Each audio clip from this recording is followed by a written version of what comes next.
Hello guys and welcome back to another brutal fight. This time to the dead of the night through the mists and the shadows.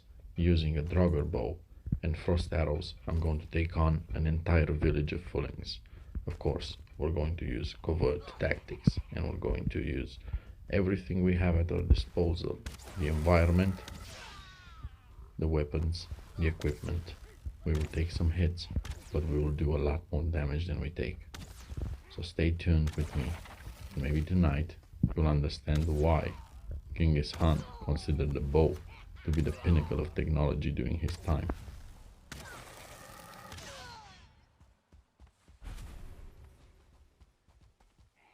As you can see, the first wave was no match.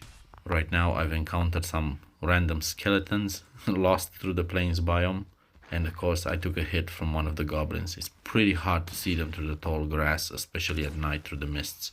They're very short and they hit pretty hard, so try to stay ahead of them, but also remember to do as I do right now. Conserve your stamina when you don't need to use it. And of course, crouching allows you to observe if you are being observed. Gives you the edge, an advantage over your enemy if you know how to use it. Watch for that eye icon every single time I crouch. If you are being observed, the eye will be opened. That means that you still have some of them hidden somewhere through the grass. So listen for them, goblins or foolings, whatever you want to call them. They make a lot of noise. They laugh. They seem to be insane for some reason. Well, living in the plains is not exactly a wonderful life, unless you can build a beautiful base, which we'll probably do in one of our future videos. Let's get back to brutalizing some of these little meanies. They do deserve it.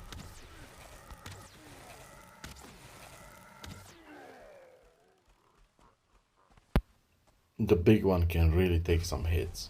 No, seriously. I think at some point there's one that's a 1-star or a 2-star or something, because it takes a lot of hits.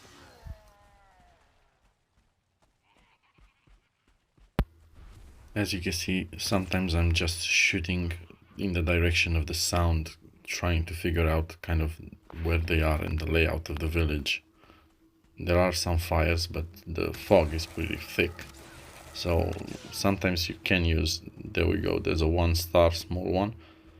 And as I was saying, sometimes you can use these arrows to hit specific objects like trees, and they fall on the ground and they make some light. Of course, I'm not gonna deny it, it is nice when one of them is carrying a torch and just lighting up the enemies for me. Here's where I go melee at them, and of course I'm gonna get some shamans as well. And the shamans can be pretty nasty. You can shield others and they do a ton of fire damage, so you gotta be very careful with that. My suggestion is stick to the bow, keep the distance, take them out one by one, move at all times and conserve your stamina. You'll see how I'm doing it right now. I'm moving outside of their patterns. I may take a hit or two. It's fine, as long as I hit my marks harder than they hit me. Daylight's coming and the fog seems to be lifting.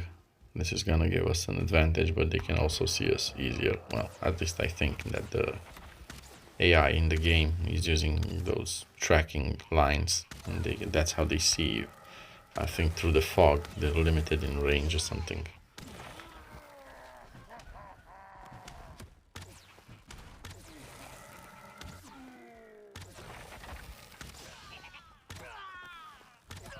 As you've seen, don't get greedy with the big ones. It's better to use your stamina to run out of their way than it is to try and shoot them or fight them close up.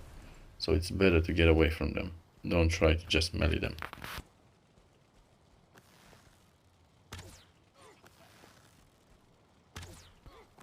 And of course the ones in the towers are always stuck. If you stay at range, they never seem to come out of the towers and try to attack you or get close to you. They're just stuck there, they can't path out of the towers. So they're not much of a worry and a bother as long as you just stay at a distance. Through the fog is a bit more difficult because you might just bump into one of the towers and get a few spears.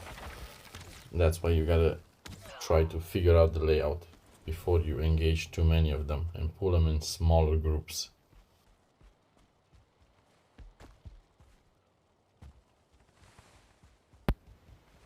I think that kind of sums up the kills for tonight, because I think I've killed all of them.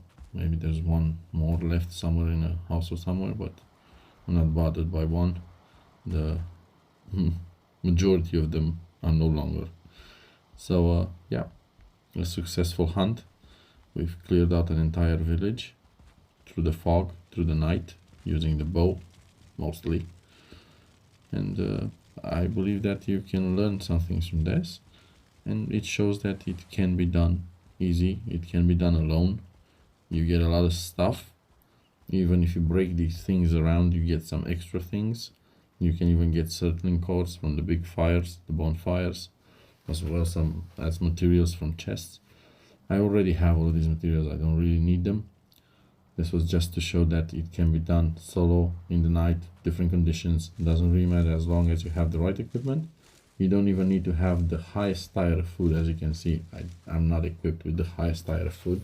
So some of them could have been lethal if they managed to hit me. But the frost arrows are the best for this. So if you want to clear full camps, easy villages, those small citadels, whatever they are, the towers they have, you can do it with frost arrows, you can do it with a bow, with ease. You don't need to get close, you don't need to risk. So yeah, good luck on your hunt, and I'll see you in the next one. Thanks for watching. Don't forget to like, subscribe, maybe share it if you believe this is fun and interesting. I'll see you in the next one. Thanks.